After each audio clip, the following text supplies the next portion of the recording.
Welcome to the deep dive. Look, you want to get the full picture on things without feeling totally overwhelmed, right? Yeah, trying to cut through the noise. Exactly. Yeah. So today, we're tackling something pretty important if you're creating content online or thinking about it. It's that. Well, that shaky financial ground a lot of new UGC creators find themselves on. Mm-hmm.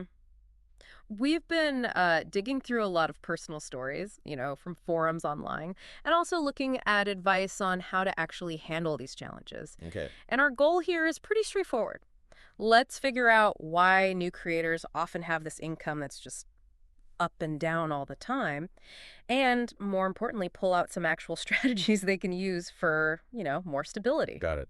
Okay, so diving in, the first thing that really leaps out from what people are saying is this kind of crazy feast or famine cycle. Oh, definitely. Like creators will talk about getting this amazing payment from one campaign, a real spike, Mhm. and then just nothing. Silence. Yeah. Trying to make a budget when your income chart looks like that must be, well, a nightmare.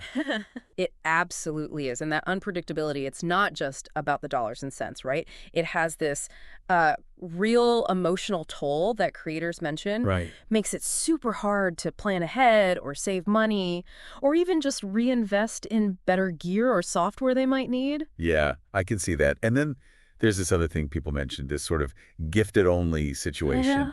The free product trap. where brands send out free stuff, maybe hint at exposure, Mhm. but then actual paid work just doesn't follow up. Right. So creators are putting in all this time and effort, basically, working for free once you factor in their costs. Yeah. Feels kind of lopsided. It really is. I mean, look, those gifted collabs can help build up a portfolio early on. That's true. Sure. But if that's all you're getting, it's just not sustainable. It doesn't pay the bills. It's this situation where the creator's putting in time, resources, creativity without getting a proper financial return. Makes sense. And even when the paid gigs do come along, the pay rates seem, well, all over the map. Totally random sometimes. Yeah, wildly inconsistent. There was one creator quote. They said something like, "One month I made $800. Great. Next month, zero. Just a box of beauty samples." Yeah. That massive swing just makes forecasting income basically a guessing game. And it's worth looking at why this instability happens, the underlying causes. Okay, yeah. What did you find?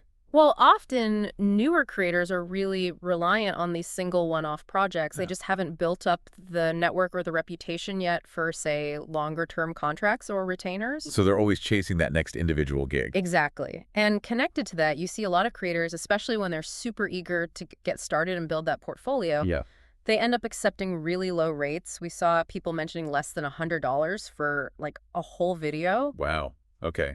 That's low. It is. They feel the pressure, but it kind of undervalues their work right from the get-go. No. There was another creator who mentioned quoting a rate, but then accepting lower just to land the job. That really cuts into margins. Right. And what about actually getting paid? Is that an issue too? Oh, huge, huge issue.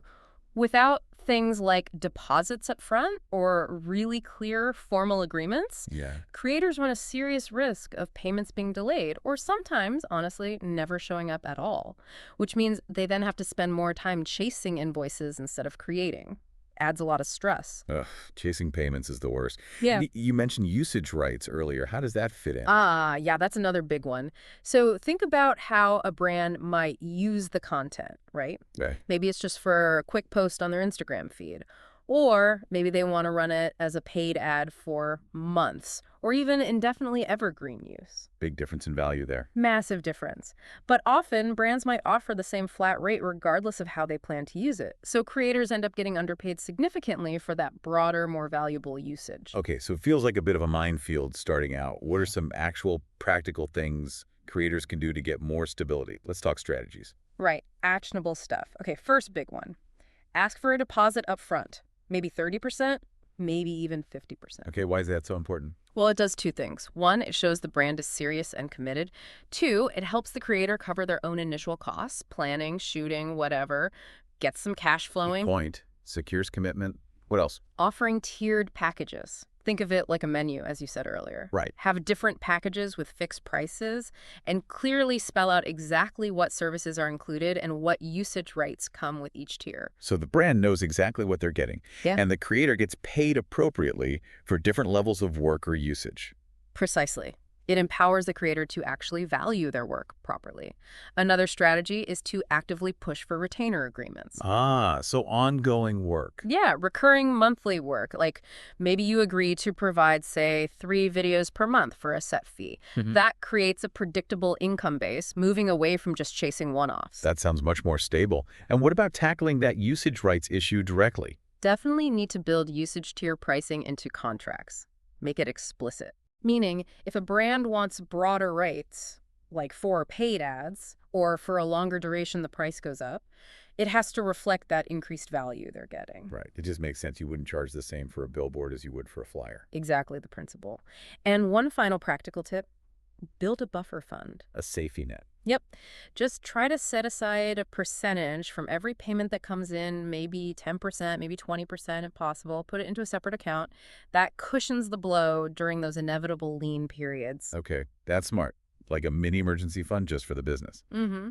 So wrapping this up, it's clear that starting out as a UGC creator, it can feel financially really unpredictable, like navigating a minefield sometimes. Yeah, it definitely can be volatile at the start.